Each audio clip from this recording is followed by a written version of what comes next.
بسم الله الرحمن الرحيم. الحمد لله رب العالمين، والصلاة والسلام على أشرف المرسلين سيدنا محمد وعلى آله وصحبه أجمعين. أما بعد،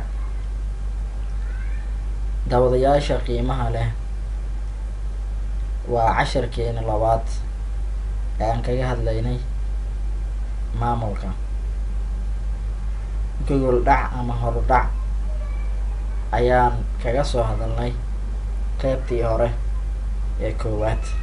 waxaana soo sheegnay mawduucyada ama mufradaat ilmaada, mawduucyada aan kaga hadli doono casharadan. mawduuca koowaad ayaan maanta bilaabanaynaa, waa mafhuum alidaara, fahanka guud ee maamulka uu leeyahay. maxaa waaye maamulka? muxuu yahay maamulka? tacriif alidaara, maamulka tacriifkiisa ama qeexitaankiisa. maxaa lagu qeexay maamulka? muxuu yahay maamulka؟ هي المهارة الخاصة بتنسيق وتوحيد جهود العناصر المادية والبشرية في المنظمة من أجل تحقيق أهداف المنظمة. intaas ayaa lagu qeexay maamulka. wuxuu leeyahay waa meherada u gaarka ah isku xirka ama mideynta awoodaha qeybaha kala duwan ee maadiga iyo bani aadamka iskugu jira ee ururkaas uu ka kooban yahay si loo gaaro hadafka ururka uu leeyahay. marka qeexitaankan wuxuu ku sheegayaa maamulka in uu yahay meherad, horta meherad ama mahaarad ama skill. waa meherad qusaysa in lasku xiro lana mideeyo awoodyada ay bixiyaan qeybaha kala duwan ururkaas ama resourceska uu leeyahay, ama kheyraadka ama qeybaha kala duwan ee ururkaas ka kooban yahay. sida qeybaha maadiga ah, maadiga waxaa soo hoosgalaya lacagaha ururkaas lagu aasaasay, capitalka uu leeyahay, ra-sumaalka uu leeyahay, qalabka yaala iyo dhismooyinka uu ku jiro. intaas dhan waxaa waaye qeybaha maadiga ah oo ururkaas uu leeyahay. iyo qeybaha bashariga ama bani aadamka ah. bani aadamkana waxaa waaye maamulayaasha ka shaqeeya, shaqaalaha caadiga ka shaqeeya, dadka iska leh ururka. marka intaas dhan awoodahooda iyo juhdiyada ay bixinayaan ayaa laisku xiraya, lana mideynaya. sababtuna maxay tahay? si loo gaaro hadafka ururka uu leeyahay. marka urur walba marka la as-aasayo hadaf mucayan ah ayaa loo dejinaya. intaas hadaf ayuu leeyahay. hadduu yahay ururka urur ganacsi, hadafkiisa ugu weyn waxaa waaye inuu sameeyo faa-iido uu sameeyo. marka hadafkaas faa-iida sameynta si loo gaaro, waxaa muhiim ah in lasku xiro lana mideeyo awoodaha kala duwan ee dadka ka shaqeeya ururkaas, ha ahaadeen maamulayaashii, ha ahaadeen shaqaalihii, iyo qalabka uu haysto, sida qalabka uu ku shaqeynayo, computerada uu ku shaqeynayo, oo ama guryaha uu ku jiro, baabuurta uu haysto. intaas dhan marka laisku xiro waa in ururka uu sameeyo faa-iido, sanad walba faa-iido uu sameeyo.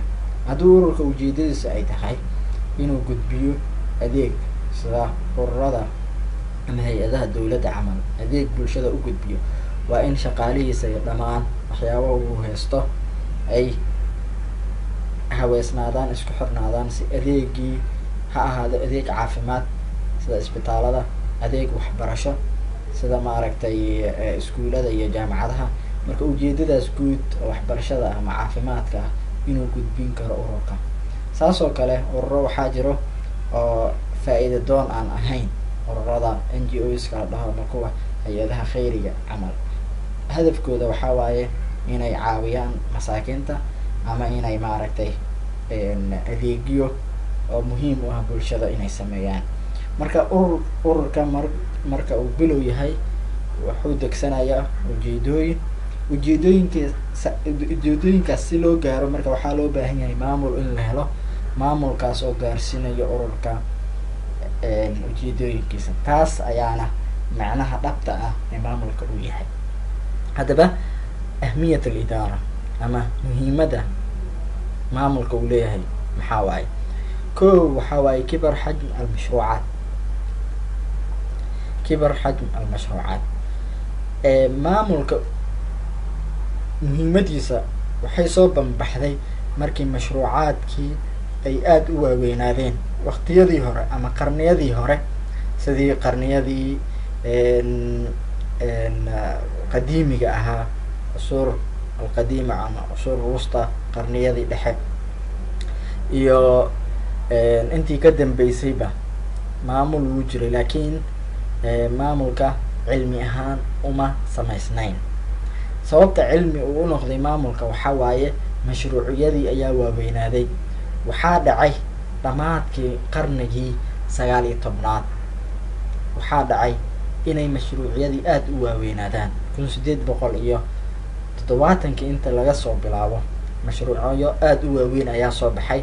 waxaa soo baxay teleefanadii ayaa soo baxay, waxaa soo baxay qalabyo kale, waxaa soo baxay maaragtay matooradii oo lagu shaqeynayo, waxaa soo banbaxay warshado aada u waaweyn.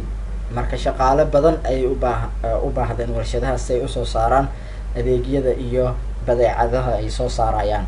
marka badeecadahaas si loo soo saaro waxay u baahdeen in shaqaale badan ay adeegsadaan. shaqaalihii la adeegsanayay marka waxaa adkaatay qaabka loo maareynayo iyo qaabka ugu fudud ee hoosha loo sameynayo.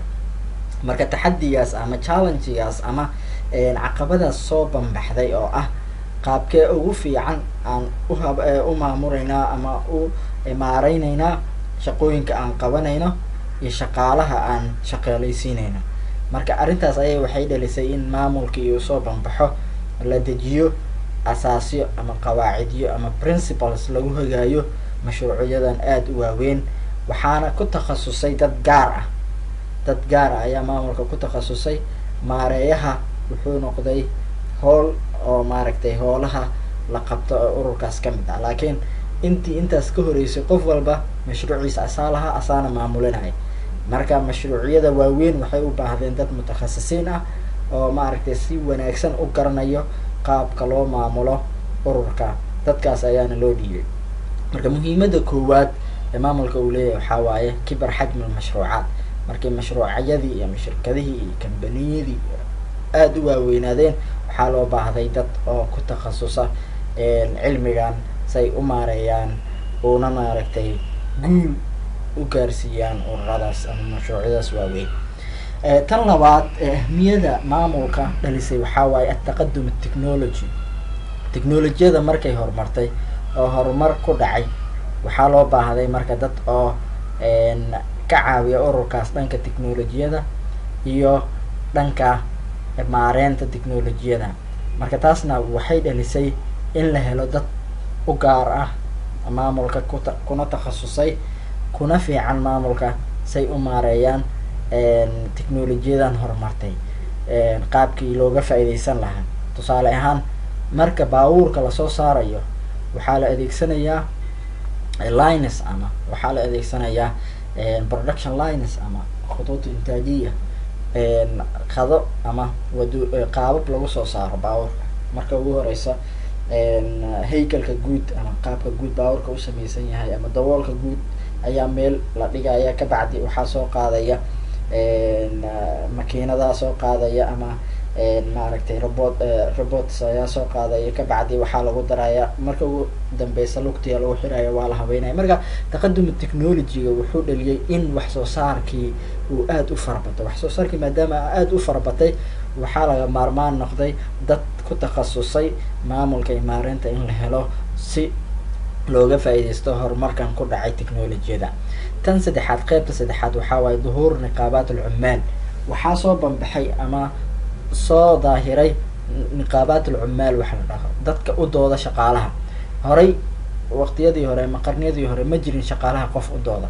shaqaalaha waxaa loola dhaqmi jiray sida la rabo ayaa loogu shaqaysan jiray, lacag yaraa la iska siin jiray, diirada lama saari jirin shaqaalaha.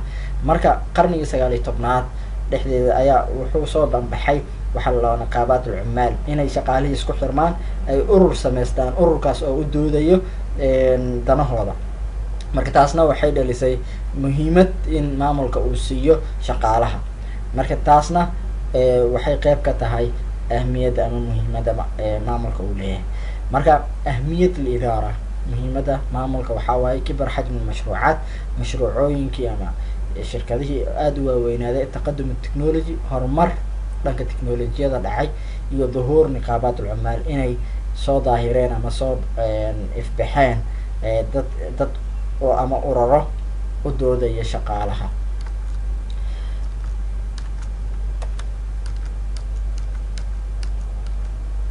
marka qeybtaas waxaan kaga hadalnay mafhuumka guud ee maamulka uu leeyahay. hadda waxaan u gudagalaynaa cilaaqat alidaara bilculuum alukhraa, xiriirka maamulka uu la leeyahay culumta kale. marka waxaa jira cilmiyo dhowr ah oo maamulka xiriir dhow uu la leeyahay, qofkana looga baahan yahay inuu ogaado xiriirka ka dhexeeya. kow, cilmiga maamulka iyo cilmiga xisaabaadka, alidaara walmuxaasaba. maxaa waaye xiriirka ka dhexeeya maamulka iyo cilmiga xisaabaadka.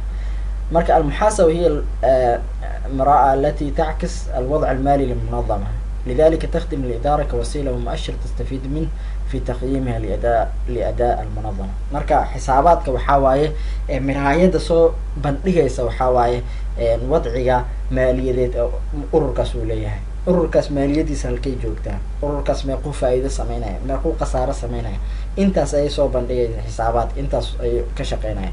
marka maamulayaasha ururkaasna waxay u baahan yihiin inay adeegsadaan xisaabaadka say u qiimeeyaan waxqabadka oo ururkaas uu sameeyo. ururkaas sidii loogu talagalay loo qorsheeyay ama waxqabad muu u sameeyey, marka faa'iidadii la qorsheeyay muu sameeyey, intaas ayaa maaragtay diiradda lagu saaraya. marka xisaabaadka wuxuu soo bandhigaya khasaarihii faa'iidadii la sameeyey, idaaradana waxay ka faa'iideysaa xisaabaadka ay uga faa'iideysanaysaa say ogaato maaragtay waxqabadka ururkaas.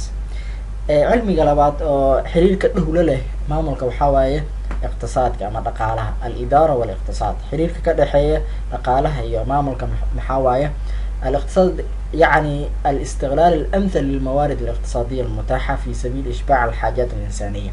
marka dhaqaalaha markaan ka hadlayno dhaqaalaha waxaa waaye in laga faa'iideysto sida ugu wanaagsan looga faa'iideysto khayraadka dhaqaale ee maaragtay uu haysto qofka ama dawladda ama ururka uu haysto si loo daboolo baahida bani aadanka uu leeyahay. marka bani aadanka baahidiisa aaday u fara badan tahay, khayraadka dhaqaalena mawaarid iqtisaadiya ama economic resourceskana aad bay u yar yihiin. marka si wanaagsan in looga faa'iideysto khayraadkaas si maaragtay loo daboolo baahida bani aadanka uu leeyahay. maadaama dhaqaalaha uu arrintaas ka hadlaya, maamulkana wuxuu kala mid yahay dhaqaalaha hadafkii un buu leeyahay. hadafka maamulkana waxaa waaye in la gaaro فنجده يتفق مع الإدارة في ذات الهدف لتحقيق أقصى كفاءة لموارد المشروع أو المنظمة. marka waxaan arkaynaa in maamulka uu kala mid yahay dhaqaalaha hadafkaas oo ah in la gaaro ama la xaqiijiyo kafaa'ada ugu sareysa ama tayada ugu sareysa mawaarida ama khayraadka ururkaas uu leeyahay si maaragtay ujeedooyinka guud loo gaaro. marka urur walba wuxuu leeyahay khayraad mawaarid uu leeyahay.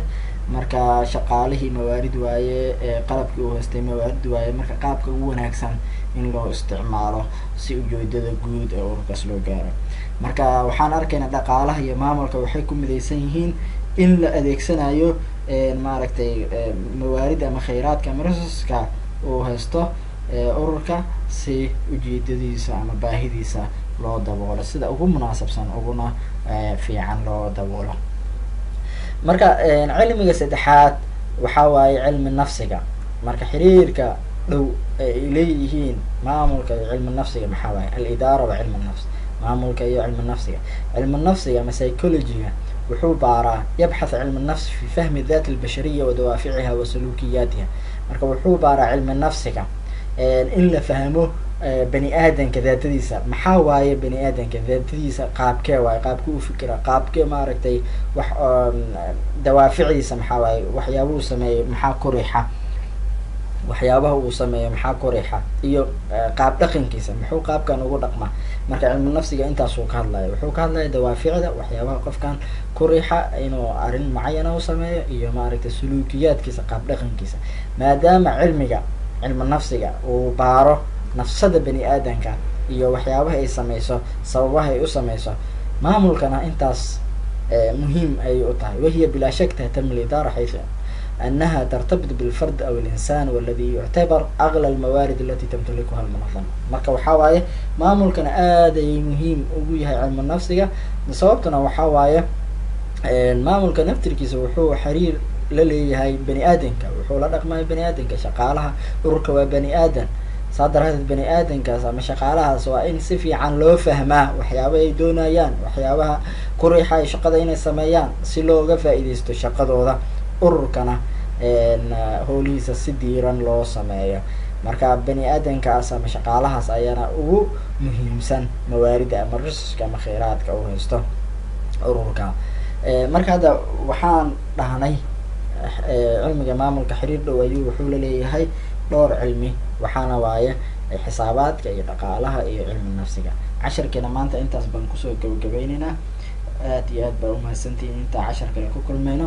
waxaan kaga hadalnay maanta casharkeena fahamka guud ee maamulka iyo ahmiyadda uu leeyahay iyo xiriirka maamulka uu la leeyahay culumta kale. wassalaamu calaykum waraxmat ullahi wabarakaatu.